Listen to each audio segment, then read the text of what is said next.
10년 전 그놈이 내 인생을 빼앗았다. 하지만 오늘 나는 그놈의 세상을 무너뜨리러 왔다. 그리고 그 시작은 단지 바카스 한 병이었다. 저는 오늘 한 남자의 모든 것을 무너뜨리기 위해 이 자리에 왔습니다. 고급스러운 호텔 라운지의 창밖으로 도시의 불빛들이 반짝입니다. 깔끔하게 차려입은 정장 차림의 제 모습을 보며 사람들은 아마 성공한 사업가쯤으로 생각하겠죠. 하지만 불과 몇 달 전만 해도 저는 그저 지친 트럭 기사에 불과했어요. 사람들은 저를 보고 수군거렸습니다. 별 볼 일 없는 늙은이라고요. 그들은 모릅니다. 제 이름 앞에는 한때 전설의 윤상호라는 수식어가 붙었다는 것을. 대한민국 기업 해결사로 불리며 수많은 회사의 위기를 기회로 바꿔낸 사람이었다는 것을 말이죠. 그리고 무엇보다 그들이 함부로 짓밟았던 한 여인이 사실은 제 남은 인생의 전부였다는 것을요. 모든 것은 그날 밤 횡계 휴게소에서 산 바카스 한 병에서 시작되었습니다. 찬바람이 뼛속까지 파고들던 그 겨울밤을 저는 절대 잊을 수가 없습니다. 저는 윤상호. 20 넘게 화물차 핸들만 잡아온 트럭 기사였어요. 아니, 정확히는 그렇게 살아야만 했던 사람이었죠. 강원도 횡계 휴게소에 차를 세웠을 때 손이 시려서 핸들을 놓기도 힘들었습니다. 영하 10도를 넘나드는 추위 속에서 따뜻한 커피 한 잔이 간절했어요. 기름값은 천정부지로 치솟는데 주는 일감은 갈수록 줄어들었습니다. 하루하루 버티는 게 전쟁 같았죠. 등록금 보내야 할 아들은 연락도 끊긴 지 오래고 월세방 보증금도 밀린 상태였어요. 휴게소 불빛이 눈부시게 느껴졌습니다. 차에서 내려 몸을 떨며 매점으로 향하는데 갑자기 고함 소리가 들렸어요. 이 여자야, 장사 똑바로 안 해? 고급스러운 외제차 옆에 서 있는 중년 남자가 소리를 지르고 있었습니다. 비싼 코트를 입은 그의 목소리는 차갑고 날카로웠어요. 그 앞에는 작은 매대를 끼고 서 있는 여인이 보였죠. 명찰에는 미숙이라고 적혀 있었습니다. 한미숙 씨. 이 휴게소의 명물이라고들 하는 바카스를 파는 여인이었어요. 추운 날씨에도 항상 따뜻한 미소로 운전기사들을 맞이하던 사람. 하지만 그날 밤 미숙 씨의 얼굴에는 웃음기가 전혀 없었습니다. 내가 이 휴게소 사장 친구인 거 몰라. 남자는 미숙 씨의 어깨를 거칠게 밀쳤어요. 작은 체구의 미숙 씨가 비틀거렸습니다. 바카스 상자가 바닥에 와르르 쏟아졌죠. 병들이 콘크리트 바닥을 구르는 소리가 귓가에 울렸어요. 제 주먹이 저도 모르게 움켜쥐어졌습니다. 하지만 발은 떨어지지 않았어요. 주변 사람들도 마찬가지였죠. 모두 못 본 척 고개를 돌렸습니다. 휴게소 직원들조차 일부러 바쁜 척하며 시선을 피했어요. 조용히 못해. 주변 사람들이 다 보잖아. 남자의 목소리가 더 낮게 깔렸습니다. 오히려 그게 더 소름 끼쳤어요. 미숙 씨는 고개를 숙인 채 떨고 있었죠. 죄송합니다. 제가 잘못했어요. 그 떨리는 목소리를 들으니 가슴이 찢어지는 것 같았습니다. 저 역시 그저 무력하게 바라볼 수밖에 없었어요. 가진 것 없고 힘없는 늙은 트럭 기사에게 세상의 불의는 너무나도 크고 단단한 벽 같았으니까요.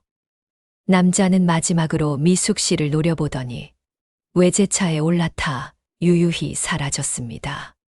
저는 그날 밤 바카스도 사지 못하고 차로 돌아왔어요. 잠이 오지 않았습니다. 미숙 씨의 떨리던 목소리가 바닥에 구르던 바카스 병 소리가 귓가에 맴돌았죠. 창밖으로 보이는 휴게소 불빛이 흐릿하게 번졌어요. 눈물이 나려는 걸 겨우 참았습니다. 이 세상은 왜 이렇게 불공평한 걸까요? 그날 이후 이상하게도 횡계 휴게소를 그냥 지나칠 수가 없었습니다. 매일 밤 그곳에 들렀어요. 미숙 씨에게 바카스 한 병을 사는 게 일과가 됐죠. 처음엔 그저 걱정되는 마음뿐이었습니다. 괜찮으신가 확인하고 싶었어요. 어서 오세요. 미숙 씨는 늘 그렇게 웃으며 저를 맞았습니다. 하지만 저는 알 수 있었어요. 그 미소 뒤에 숨겨진 깊은 그늘을요. 눈가의 잔주름 사이로 피로가 배어 있었고 억지로 웃는 입꼬리가 자꾸만 떨렸죠. 오늘도 추우시죠? 바카스 드실래요? 네, 한 병 주세요. 1,000원짜리 지폐를 건넬 때마다 미숙 씨의 손이 얼마나 차가운지 느껴졌습니다. 겨울밤 찬바람을 맞으며 서 있는 그 손은 거칠고 퉁퉁 부어 있었어요. 며칠이 지나자 미숙 씨도 저를 알아보기 시작했습니다. 매일 오시네요. 이 추운 날씨에 고생이 많으십니다. 미숙 씨도 고생이 많으시죠. 그렇게 짧은 대화를 나누며 조금씩 가까워졌어요. 늦은 밤 손님이 뜸할 때면 따뜻한 커피 한 잔을 같이 마시기도 했죠. 그러던 어느 날 밤이었습니다. 지난번 그 남자가 다시 나타났어요. 검은색 외제차가 휴게소에 미끄러지듯 들어서는 걸 보고 제 심장이 쿵 하고 내려앉았습니다. 저는 화물차 안에서 몸을 숨긴 채 지켜봤죠. 남자는 미숙 씨에게 다가가 귓속말로 무언가를 속삭였어요. 그리고는 두툼한 돈 봉투를 꺼내 미숙 씨의 손에 쥐어주려 했습니다. 최 사장님이 이 정도면 조용히 하실 거라는데. 그 순간 제 온몸의 피가 거꾸로 도는 것 같았어요. 최 사장. 그 이름을 듣는 순간 10년 전의 기억이 파도처럼 밀려왔습니다. 제 인생을 송두리째 무너뜨린 그 이름. 최만식. 심장이 미친 듯이 뛰었어요. 손이 떨려서 핸들을 꽉 움켜쥐어야 했죠. 10년 전 저는 잘 나가던 기업 전략가였습니다. 전설의 윤상호라는 별명으로 불리며 수많은 회사의 위기를 기회로 바꿔냈죠. 하지만 가장 믿었던 사람, 동업자이자 후배였던 최만식의 배신으로 모든 것을 잃었어요. 회사 자금을 횡령한 누명을 쓰고 거리로 내몰렸습니다. 재판도 제대로 받지 못했죠. 최만식이 증거를 모두 조작했으니까요. 아내는 그 충격으로 병을 얻었고 결국 세상을 떠났어요. 아들마저 저를 원망하며 떠나갔습니다. 그렇게 저는 모든 것을 잃고 트럭 기사로 살아야 했죠. 그런데 지금 이 횡계 휴게소에서 그 이름을 다시 듣게 될 줄이야. 제 손이 부들부들 떨렸습니다. 분노인지 두려움인지 알 수 없는 감정이 온몸을 휩쌌어요. 미숙 씨가 돈 봉투를 밀어내는 게 보였습니다. 전 받을 수 없어요. 제가 잘못한 게 없는데요. 남자의 얼굴이 일그러졌어요.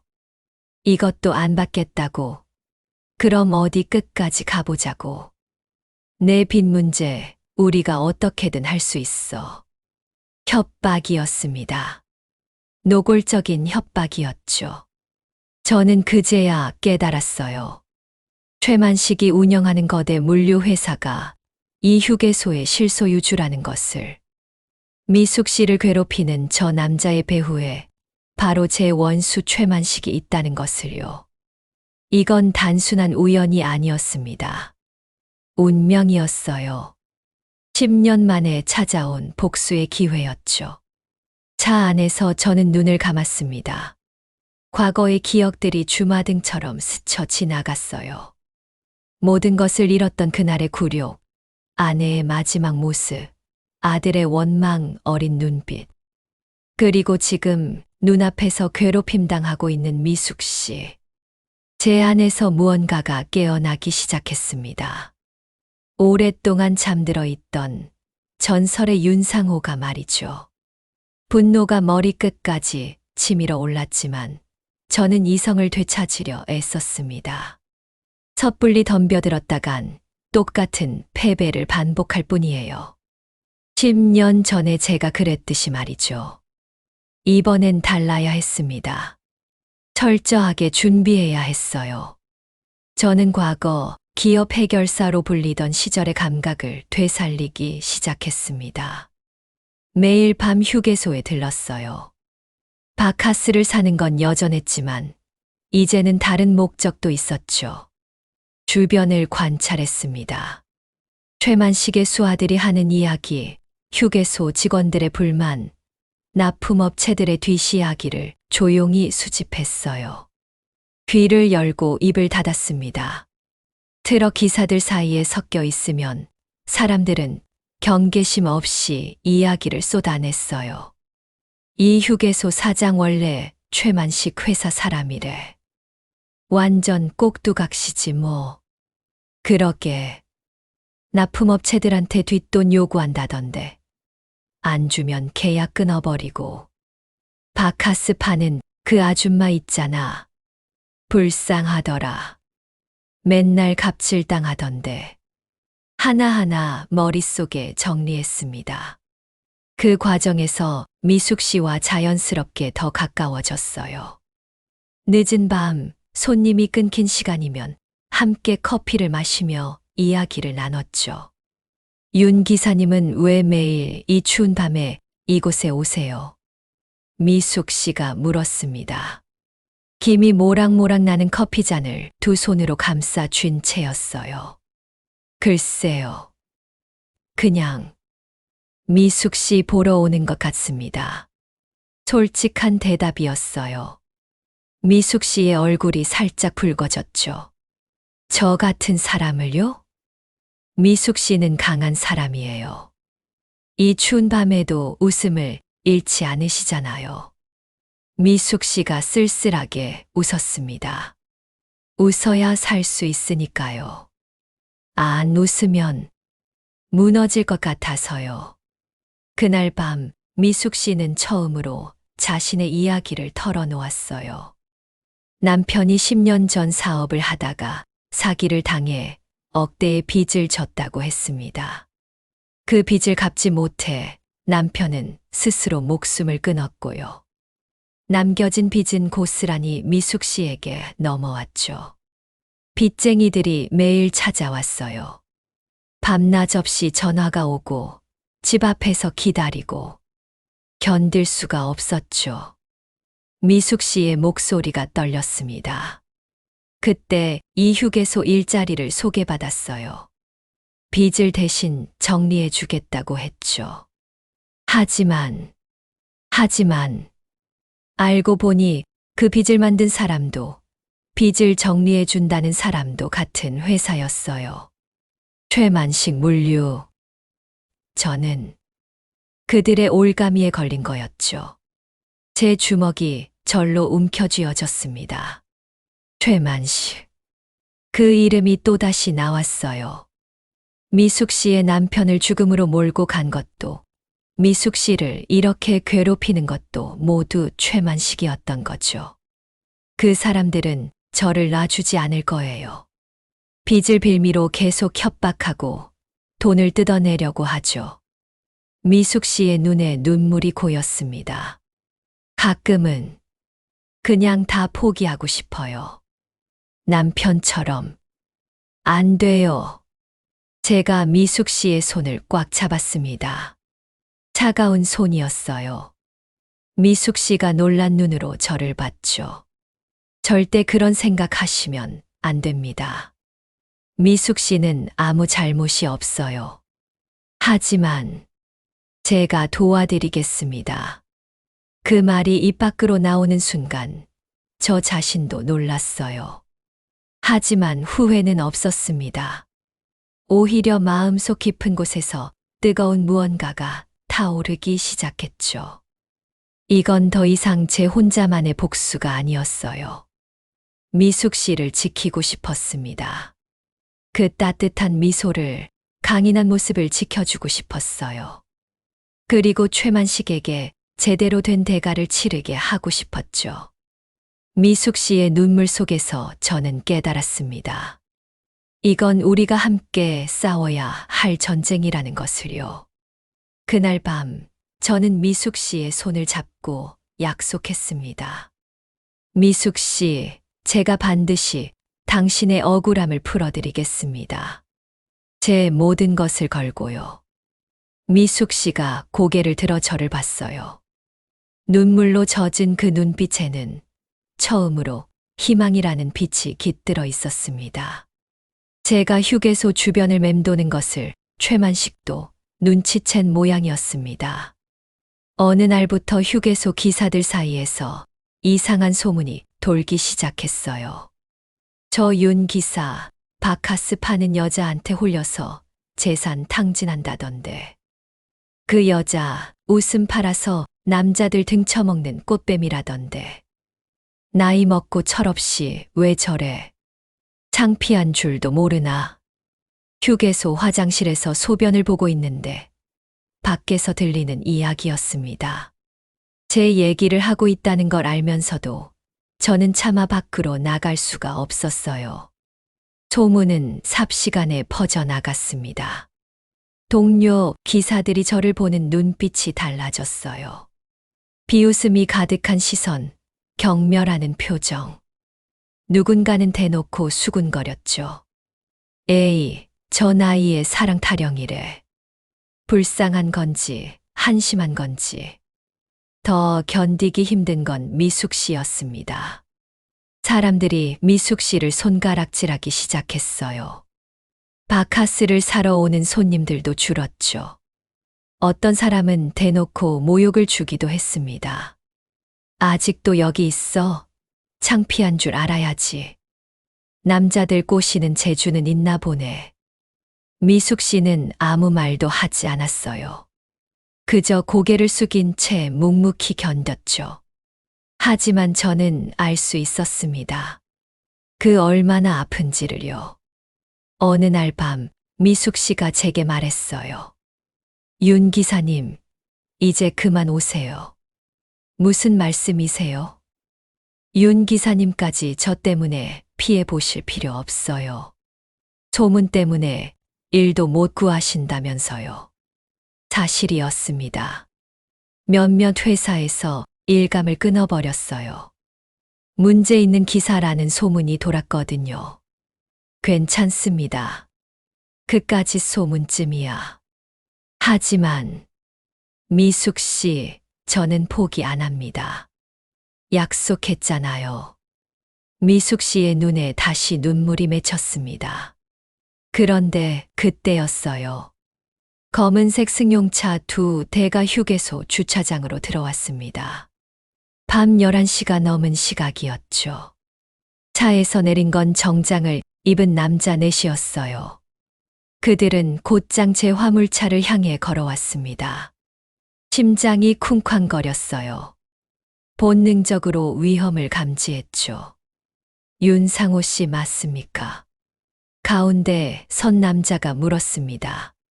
최만식의 수하인 게 분명했어요. 그런데요?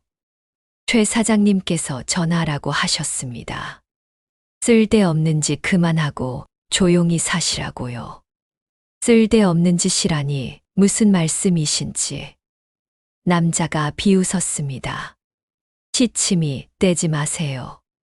당신이 요즘 뭐 하고 다니는지 다 알고 있어요. 그 순간 남자들이 일제히 움직였습니다. 쾅!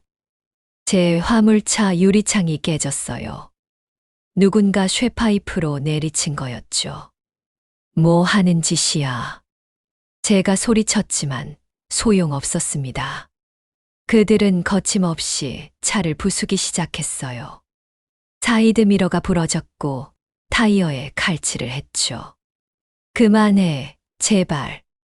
저는 차에서 뛰어내렸습니다. 하지만 한 남자가 제 멱살을 거칠게 잡았어요. 늙은이 주제에 설치지 마. 내 주제를 알아야지.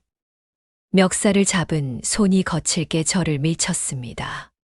저는 바닥에 나뒹굴었어요. 아스팔트에 팔꿈치가 긁혀서 피가 났죠. 다시는 그 여자 앞에 나타나지 마라. 안 그러면 내 밥줄 완전히 끊어버릴 거야. 남자가 제 면전에 침을 뱉었습니다. 그리고는 유유히 차에 올라타 사라졌어요. 저는 그 자리에 주저앉았습니다. 부서진 차를 바라보며 온몸이 떨렸어요. 분노인지 굴욕인지 알 수 없는 감정이 북받쳐 올랐죠. 윤 기사님, 미숙 씨가 달려왔습니다. 제 팔을 부축하며 눈물을 흘렸어요. 괜찮으세요? 어디 다친 데는 없어요. 괜찮습니다. 하지만 괜찮지 않았어요. 아무것도 괜찮지 않았죠. 모든 것을 잃었습니다. 일감도 동료들의 신뢰도, 그리고 제 마지막 남은 자존심까지. 차는 폐차 직전이 됐고 운전면허증마저 압수당했어요. 이제 트럭 기사로도 일할 수 없게 된 거죠. 그날 밤 저는 부서진 차 안에서 절규했습니다. 아, 하늘을 향해 소리쳤어요. 아무도 듣지 못할 그 깊은 밤에 저는 온 힘을 다해 울부짖었죠. 왜 제 인생은 이렇게 된 걸까요? 왜 저는 매번 무릎 꿇어야 하는 걸까요? 며칠간 저는 폐인처럼 지냈습니다. 월세방 안에 틀어박혀 아무것도 하지 않았어요. 밥도 먹지 않았고 씻지도 않았죠. 그냥 죽고 싶었습니다. 똑똑. 문 두드리는 소리가 들렸어요. 윤 기사님, 저예요, 미숙이. 미숙 씨의 목소리였습니다. 하지만 저는 대답하지 않았어요. 창피했거든요. 이렇게 초라한 모습을 보이고 싶지 않았죠. 윤 기사님, 문 좀 열어주세요. 걱정돼서 왔어요. 미숙 씨의 목소리에는 간절함이 묻어 있었습니다. 저는 망설이다가 천천히 문을 열었어요. 거울도 보지 않은 지 며칠째라 수염은 덥수룩하고 옷은 구겨진 채였죠. 윤 기사님. 미숙 씨가 저를 보더니 눈물을 글썽였습니다. 이게 무슨 꼴이에요? 밥은 드셨어요? 됐습니다. 그냥 가세요. 저는 돌아서려 했어요. 하지만 미숙 씨가 제 팔을 붙잡았죠. 안 돼요. 저 때문에 이렇게 된 건데 제가 어떻게 그냥 가요? 미숙 씨 잘못 아닙니다. 아니에요. 제 잘못이에요. 제가 윤 기사님을 이렇게 만든 거예요. 미숙 씨가 흐느끼기 시작했습니다. 그 모습을 보니 오히려 정신이 돌아왔어요. 제가 무슨 짓을 하고 있는 건지 깨달았죠. 미숙 씨, 울지 마세요. 제가 잠시 정신을 놓았네요. 저는 미숙 씨를 방으로 들였습니다. 미숙 씨는 가방에서 도시락 2개를 꺼냈어요. 집에서 만들어 왔어요. 같이 드시죠. 따뜻한 밥 냄새가 코끝을 자극했습니다. 며칠 만에 맡아보는 음식 냄새였어요. 갑자기 눈물이 났죠. 우리는 말없이 밥을 먹었습니다. 김치찌개와 계란말이, 그리고 따끈한 흰 쌀밥. 평범한 음식이었지만 제 인생에서 가장 맛있는 식사였어요. 밥을 다 먹고 나서 미숙 씨가 조용히 입을 열었습니다. 윤 기사님, 제 이야기 좀 들어주시겠어요? 말씀하세요. 미숙 씨는 천천히 자신의 과거를 털어놓기 시작했어요. 제 남편 이름은 한진수였어요. 성실하고 착한 사람이었죠. 작은 건설 자재 납품업을 하고 있었어요. 미숙 씨의 목소리가 떨렸습니다.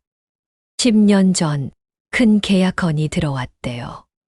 최만식 물류에서 대규모 자재를 납품해달라고 했죠. 계약금도 주고 조건도 좋았어요.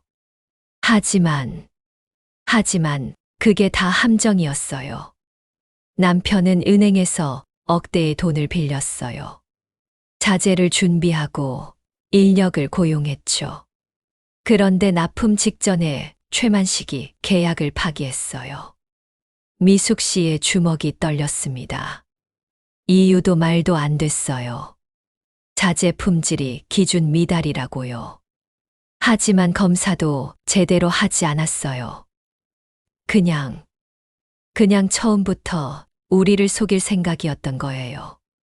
계약서에는 위약금 조항이 있었죠.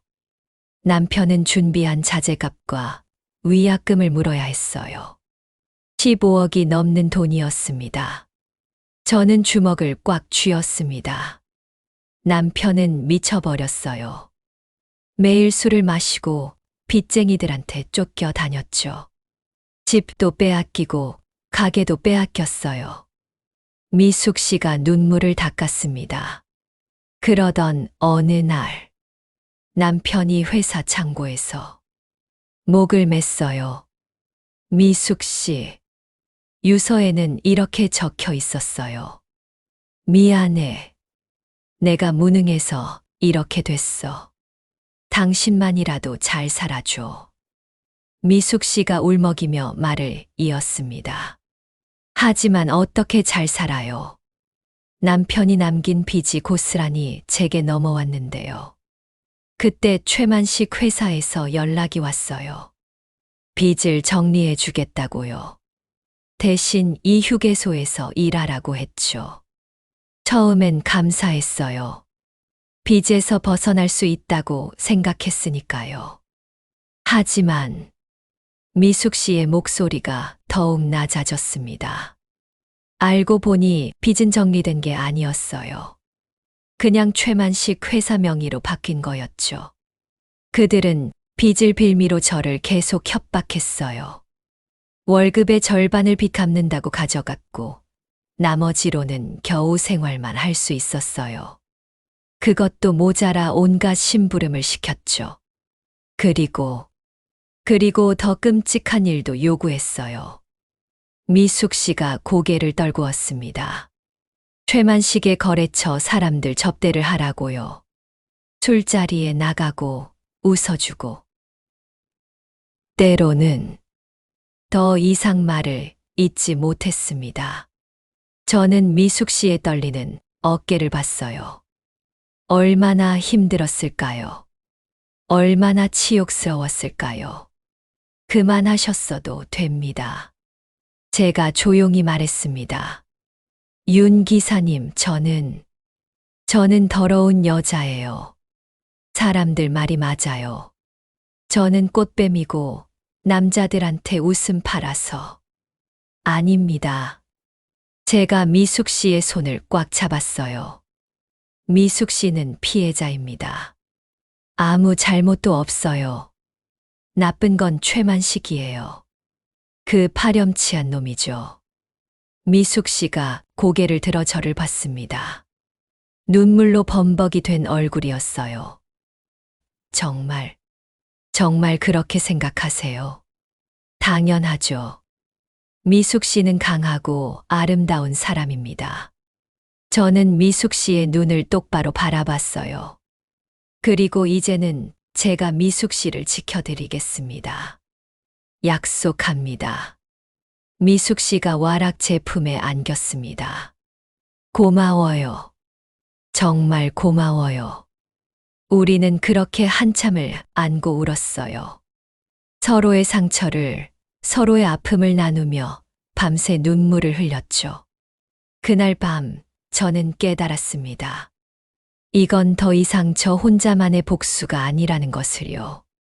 우리가 함께 싸워야 할 전쟁이라는 것을. 그리고 무엇보다 저는 미숙 씨를 사랑하게 됐다는 것을요. 새벽녘 미숙 씨가 잠든 모습을 바라보며 저는 결심했습니다.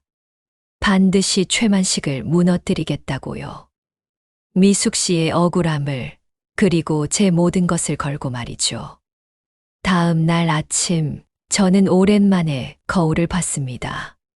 수염을 깎고 머리를 빗었어요. 구겨진 옷을 벗고 깨끗한 셔츠를 입었죠. 거울 속 제 눈빛이 달라져 있었습니다. 더 이상 도망치지 않기로 했어요. 싸우기로 했죠. 저는 오래된 수첩을 꺼냈습니다. 10년 전 제가 전설의 윤상으로 불리던 시절 함께 일했던 사람들의 연락처가 빼곡히 적혀 있었어요. 먼저 전화를 건 사람은 김태성이었습니다. 지금은 IT 보안 전문가가 된 옛 후배였죠. 10년 전 제가 억울하게 쫓겨났을 때 유일하게 제 편을 들어줬던 사람이었어요. 여보세요? 태성아, 나다. 윤상우. 전화기 너머로 잠시 침묵이 흘렀습니다. 형님 맞으세요? 태성이의 목소리가 떨렸어요. 그래, 오랜만이다. 형님, 어디 계세요? 지금 어떻게 지내세요? 그건 나중에 설명하마. 태성아, 나 내 도움이 필요하다. 무슨 일이세요? 저는 천천히 상황을 설명했습니다. 최만식이 어떤 짓을 하고 있는지, 미숙 씨가 어떻게 고통받고 있는지를요. 태성이는 제 이야기를 다 듣고 나서 말했습니다. 형님, 전설의 윤상호가 돌아오신 건가요? 그렇게 될 것 같구나. 좋습니다. 제가 돕겠습니다. 최만식 그 자식, 저도 예전부터 눈엣 가시였어요. 우리는 만나기로 약속했어요. 며칠 후 서울의 한 조용한 카페에서 태성이를 만났습니다. 형님, 정말 오랜만이네요. 태성이가 반갑게 악수를 청했어요. 한때 앳된 후배였던 그는 이제 제법 성숙한 중년이 되어 있었죠. 많이 컸구나. 형님도 많이 힘드셨겠어요. 태성이의 눈빛에 안타까움이 어려 있었습니다. 우리는 커피를 마시며 작전을 짰어요. 형님, 목표가 뭡니까?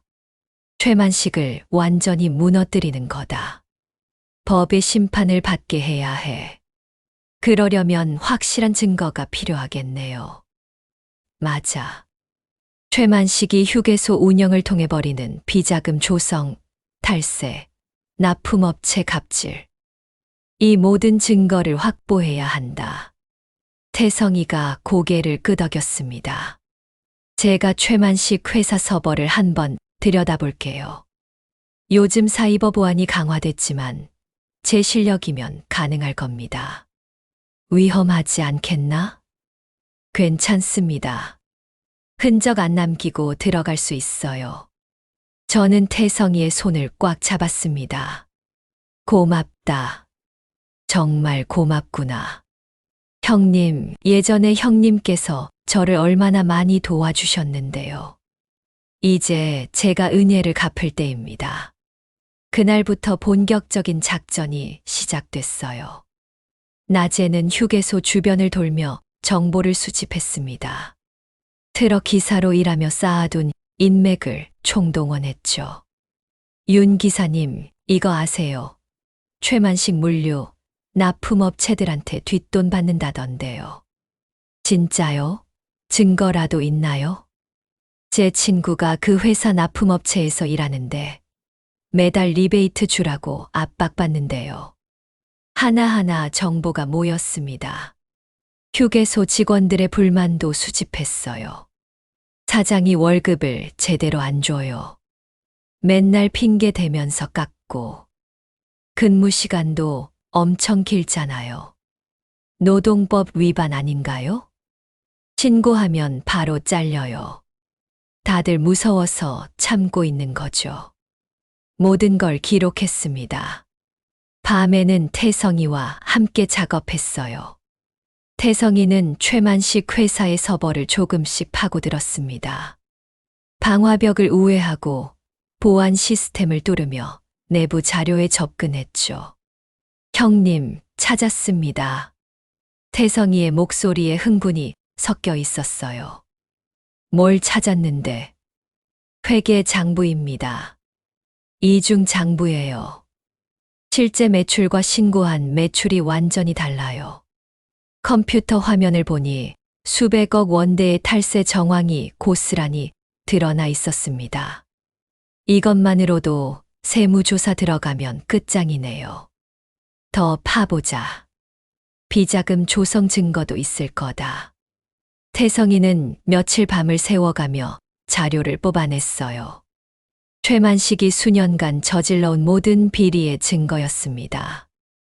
납품업체들로부터 받은 리베이트 내역, 휴게소 직원들, 임금 체불 기록, 미숙 씨 남편에게 사기를 친 계약서 원본, 비자금 조성을 위한 페이퍼 컴퍼니 설립 서류, 모든 것이 담긴 판도라의 상자였죠.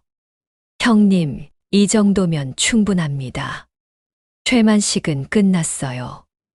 저는 화면을 물끄러미 바라봤습니다. 10년을 기다렸어요. 10년 동안 굴욕을 참으며 살았죠. 이제 드디어 복수할 때가 온 겁니다. 태성아, 검찰과 국세청에 제보할 준비를 해라. 알겠습니다. 그리고 언론사 쪽에도 연락 좀 해줘. 이건 세상에 알려져야 해. 어느 언론사로 할까요? 탐사보도 잘하는 대로 제대로 파헤칠 수 있는 곳이어야 한다. 모든 준비가 끝나갔습니다. 이제 마지막 단계만 남았어요. 최만식을 직접 무너뜨리는 것. 그리고 미숙 씨의 누명을 벗겨주는 것. 며칠 후 최만식 회사에서 공지가 떴습니다. 창립 15주년 기념 파티를 횡계 휴게소 광장에서 개최합니다. 바로 이거였어요. 최만식이 스스로 무대를 만들어준 겁니다. 저는 미숙 씨를 만나 말했습니다. 미숙 씨, 곧 모든 게 끝날 겁니다. 윤 기사님, 무슨 말씀이세요? 저를 믿어주세요. 이제 당신은 자유로워질 겁니다. 미숙 씨의 눈에 불안과 희망이 교차했어요. 정말요?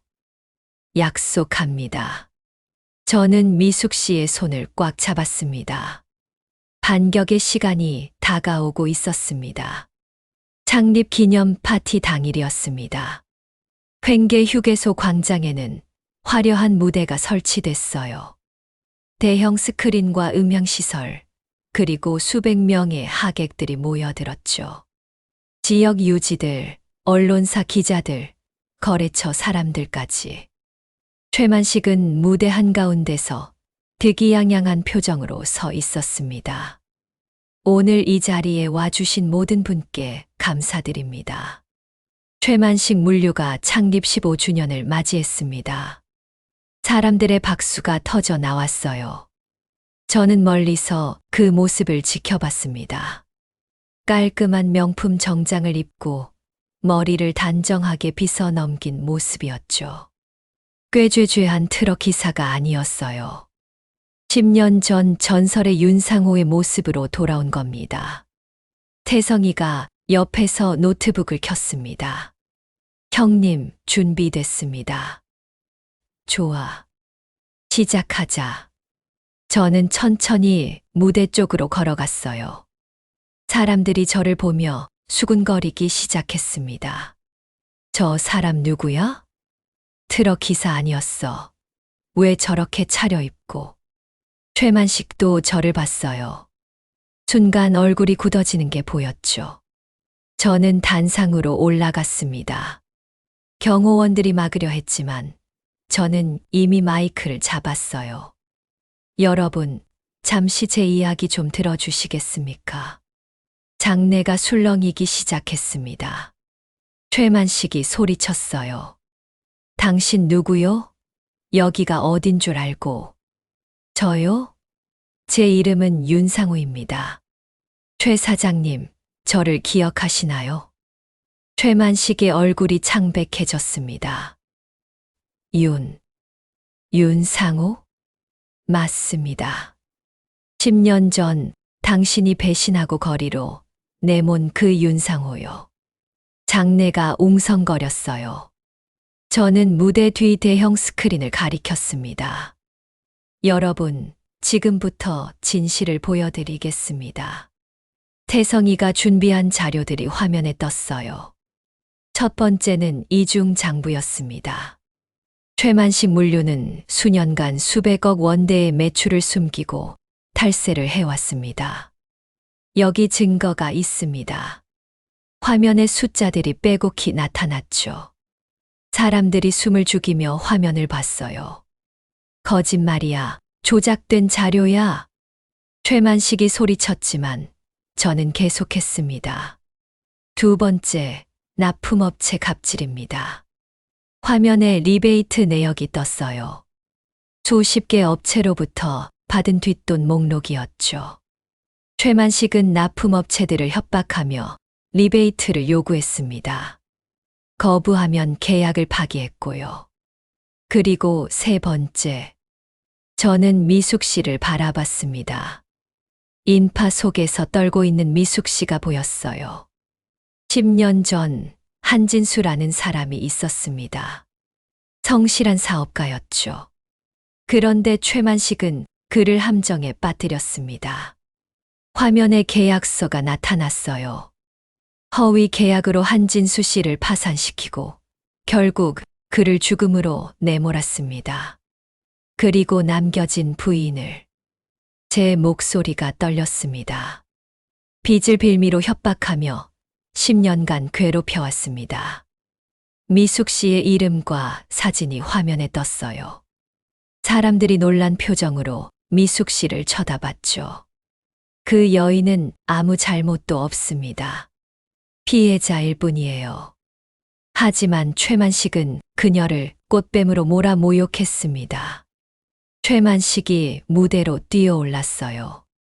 닥쳐, 이 자식이 감히. 그가 저를 향해 주먹을 휘둘렀습니다. 하지만 저는 피했어요. 그리고 그의 손목을 잡았죠. 최만식, 이제 끝입니다. 그 순간이었습니다. 경찰차 사이렌 소리가 들렸어요. 잠복해 있던 경찰들이 일제히 들이닥쳤습니다. 최만식, 특정경제범죄 가중처벌법 위반 및 사기 혐의로 체포합니다. 경찰이 수갑을 채웠어요. 최만식은 믿을 수 없다는 표정으로 저를 노려봤습니다. 내가 어떻게, 당신은 몰랐겠죠. 제가 누군지를요. 저는 차갑게 웃었습니다. 전설의 윤상호. 한때 이 업계를 주무르던 사람이었습니다.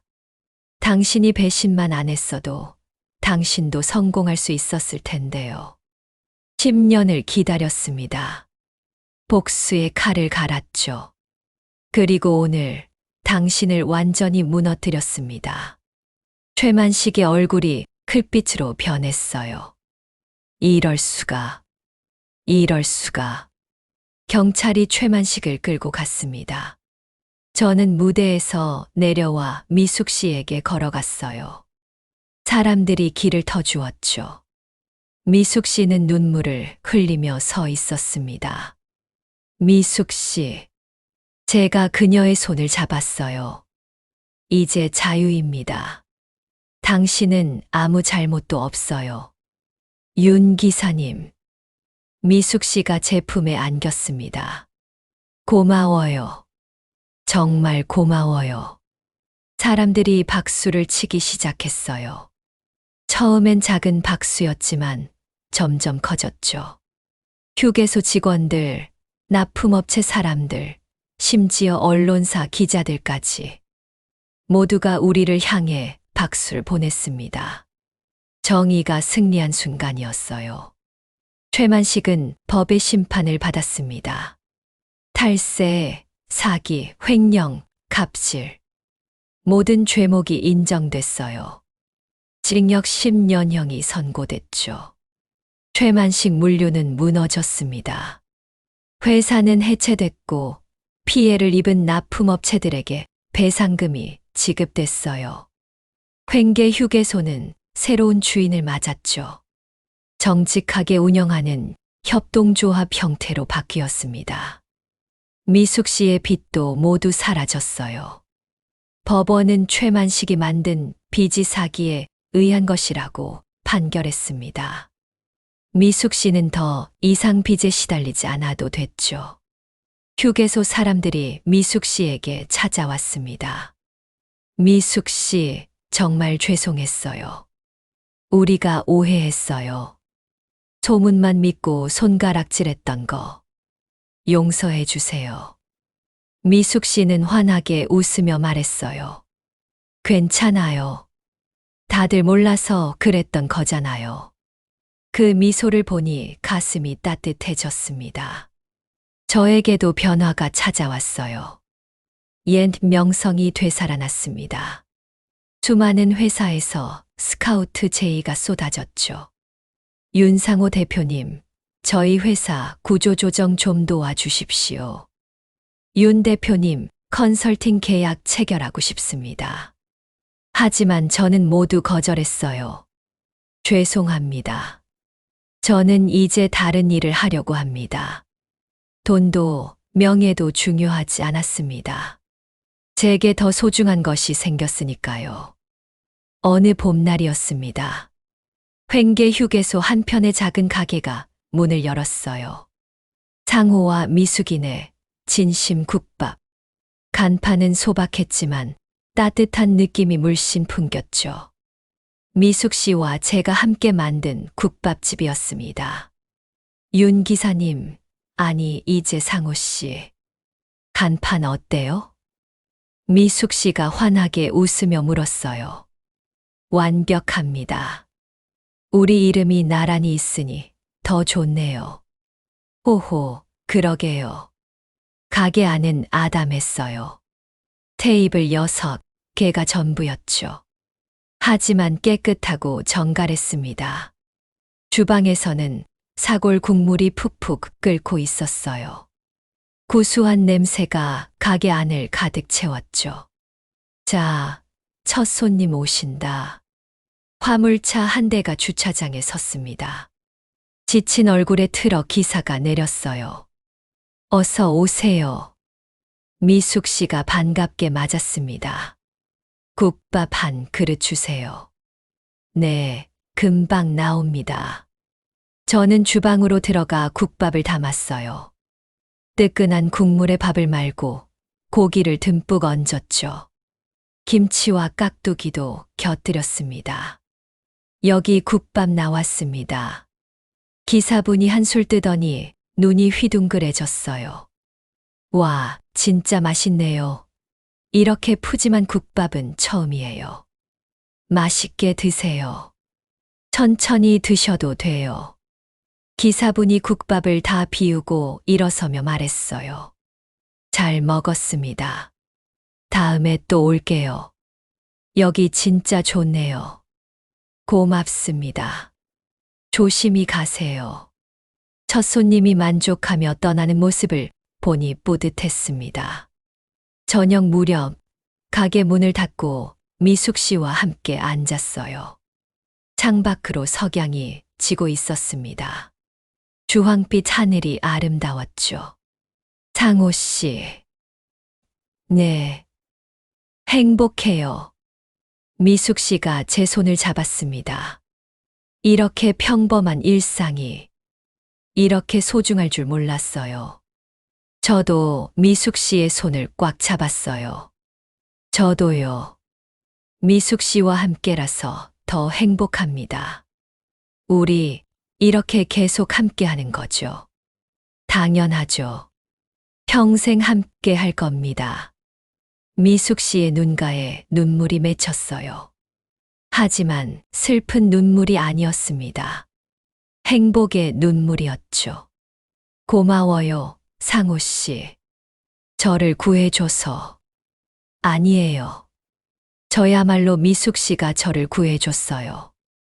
미숙 씨가 없었으면 저는 아직도 절망 속에 살고 있었을 겁니다. 우리는 그렇게 서로를 바라보며 웃었습니다. 세월이 흘렀어요. 상호와 미숙인의 진심 국밥은 횡계 휴게소의 명물이 됐습니다. 트럭 기사들 사이에서 입소문이 났죠. 거기 국밥 진짜 맛있어. 양도 많고 가격도 착해. 사장님들도 엄청 친절하시더라. 진짜 따뜻한 곳이야. 많은 사람들이 찾아왔어요. 단순히 배를 채우러 오는 게 아니었습니다. 마음의 위로를 받으러 왔죠. 어떤 날은 젊은 기사가 눈물을 흘리며 왔어요. 사장님, 저 오늘 사고 날 뻔했어요. 너무 무서웠어요. 미숙 씨가 그의 어깨를 토닥이며 말했습니다. 괜찮아요. 다행히 무사하잖아요. 따뜻한 국밥 한 그릇 드시고 쉬다 가세요. 고맙습니다. 또 어떤 날은 나이 든 기사분이 오셨어요. 사장님, 저 이제 은퇴합니다. 마지막으로 여기 국밥 먹으러 왔어요. 그러셨어요? 오랜 세월 고생 많으셨습니다. 저는 국밥을 특별히 푸짐하게 담아드렸어요. 평생 운전하시느라 힘드셨죠? 이제 편히 쉬세요. 고맙습니다, 사장님. 덕분에 좋은 추억 만들고 갑니다. 우리 가게는 단순한 식당이 아니었어요. 고단한 사람들이 잠시 쉬어가는 쉼터였죠. 상처받은 마음을 달래는 안식처였습니다. 어느 겨울밤이었습니다. 눈이 펑펑 내리고 있었어요. 손님이 끊긴 시간, 저와 미숙 씨는 창가에 앉아 눈을 바라봤죠. 상호 씨, 기억나요? 우리 처음 만난 날도 이렇게 추운 겨울이었죠. 그럼요. 어떻게 잊겠어요. 그때 상호 씨가 바카스 한 병 사면서 저를 걱정해 주셨죠. 네.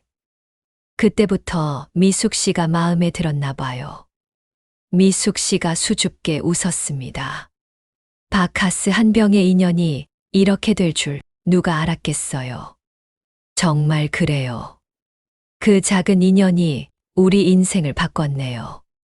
저는 미숙 씨를 꼭 안았습니다. 미숙 씨, 사랑해요. 저도 사랑해요, 상호 씨. 창밖으로 눈이 계속 내렸어요. 하얗게 쌓이는 눈을 보며 저는 생각했습니다. 인생은 참 묘한 거라고요. 10년 전 저는 모든 것을 잃었어요. 사업도, 명예도, 가족도 다 잃었죠. 절망의 끝에서 허우적거렸습니다. 하지만 그 절망 속에서 진짜 소중한 것을 찾았어요. 미숙 씨라는 사람을 만났고 진정한 사랑을 알게 됐죠. 복수도 했지만 그보다 더 큰 걸 얻었습니다. 용서와 화해를 배웠어요. 그리고 새로운 삶을 시작할 용기를 얻었죠. 봄이 왔습니다. 휴게소 주변에 꽃들이 피어났어요.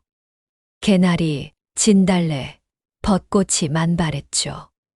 우리 가게 앞에도 작은 화단을 만들었습니다. 미숙 씨가 정성스럽게 꽃을 심었어요. 상호 씨, 꽃 예쁘죠? 예쁘네요. 미숙 씨가 심으니까 더 예쁜 것 같아요. 호호, 입만 살았어요. 평범한 일상이었습니다. 하지만 그 평범함이 너무나 소중했어요. 아침에 일어나 함께 국물을 끓이고 손님을 맞이하고 저녁에는 둘이서 차를 마시며 이야기를 나누는 일상.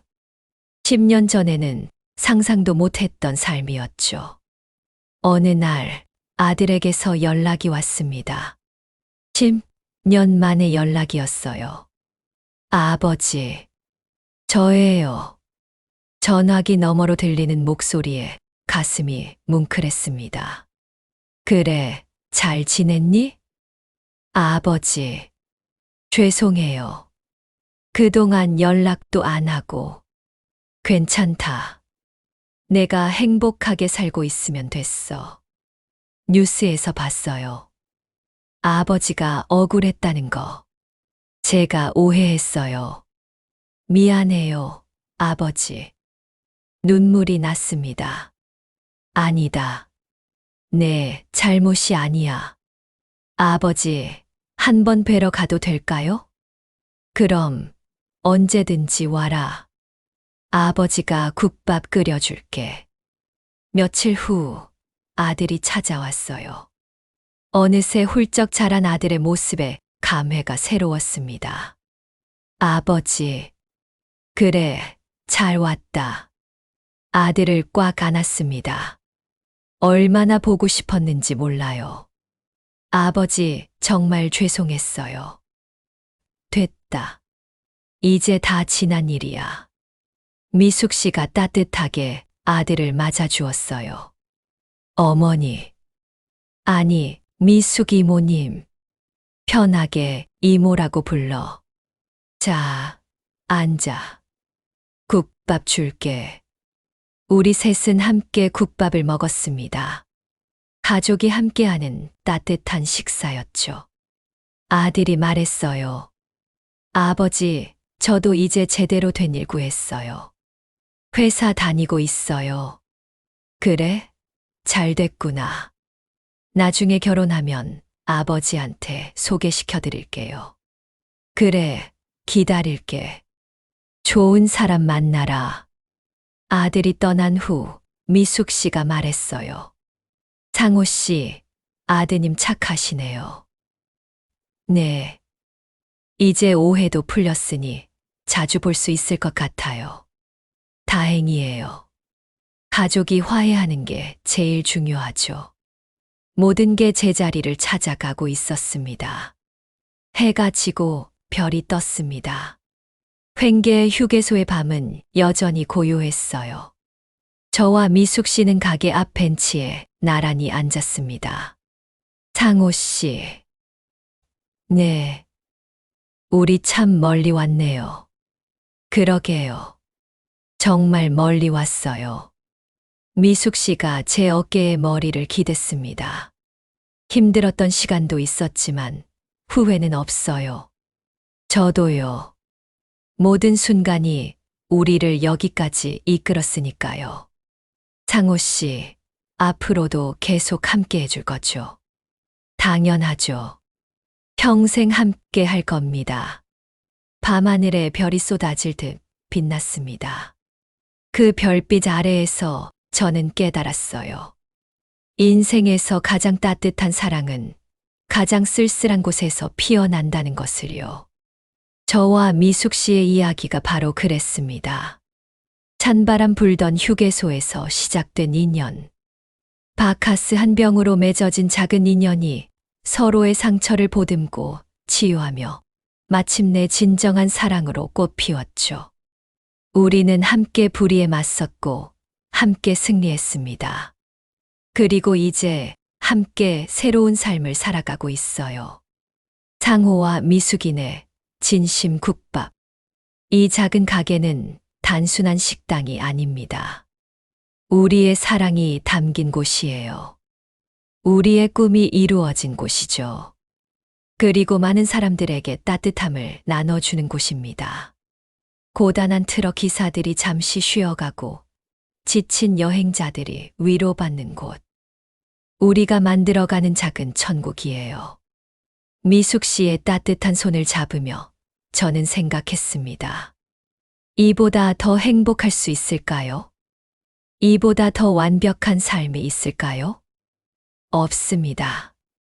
지금 이 순간이 바로 제 인생 최고의 순간이에요.